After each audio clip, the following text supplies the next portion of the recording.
नमस्कार, आपका nation TV Bharat में स्वागत है। मैं हूं आपके साथ प्रतिमा साहा। आइए बढ़ते हैं आज की खबरों की ओर। बाराबनी विधानसभा क्षेत्र का विस्तार आंकड़ा। विधानसभा क्षेत्र 283 बाराबनी की मतदाता सूची संबंधित ताजा आंकड़े इस प्रकार है। विधायक विधान उपाध्याय यानी कि तृणमूल कांग्रेस प्रारंभिक कुल मतदाता संख्या 2,34,340 है। पहले मसौदे में हटाए गए नाम 31,317 है। SIR सुनवाई के दौरान हटाए गए नाम 733, कुल हटाए गए मतदाता 32,050। वर्तमान अंतिम मतदाता संख्या 2,03,023। विचाराधीन मामले 8,526। उपलब्ध आंकड़ों के अनुसार बाराबनी विधानसभा क्षेत्र में कुल 32,000 से अधिक मतदाताओं की नाम सूची से हटाए गए हैं, जबकि हजारों मामले अभी भी विचाराधीन हैं।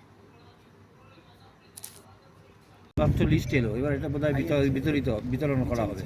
কালকে সর্বদলীয় বৈঠক হয়েছে এবং ডিএম সাহেব বলেছেন যে আজকে যে ভোটার লিস্ট পাবলিশ হয়েছে সেটা আমরা সবাই জানি এবং আমরা যথারীতি আজকে ডিএম অফিস থেকে আমাদের এই জেলার এসি ওয়াইজ ভোটার লিস্টটা আমরা যেটা প্রকাশ হচ্ছে সেটা আমরা গ্রহণ করতে এখানে এসেছি এবং তার জন্যই আমরা এখানে অপেক্ষা করছি। চূড়ান্ত তালিকা বহু বাদ হবে, সেই বিষয়ে আপনারা কতটা আশাবাদী বা আপনারা কি ভাবছেন? বাদ সম্বন্ধে তো আমরা জানি না, এটা তো নির্বাচন কমিশন বলবে।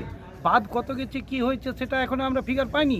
ভোটার লিস্ট দেখার পর বা বিএলওরা বুথে বুথে টাঙানোর পর, বিডিও অফিসে এসডি অফিসে টাঙানোর পর সেটা তো বোঝা যাবে। না, আমি বলছি চূড়ান্ত তালিকা থেকে বেশ কিছু নাম বাদ হবে, যেটা বলা হচ্ছে, নির্বাচন কমিশন সূত্রেও বলা হয়েছে। সেক্ষেত্রে রাজনৈতিকভাবে কতটা আপনারা আশাবাদী বা প্রকাশ হওয়ার পর আমরা মতামত দেব।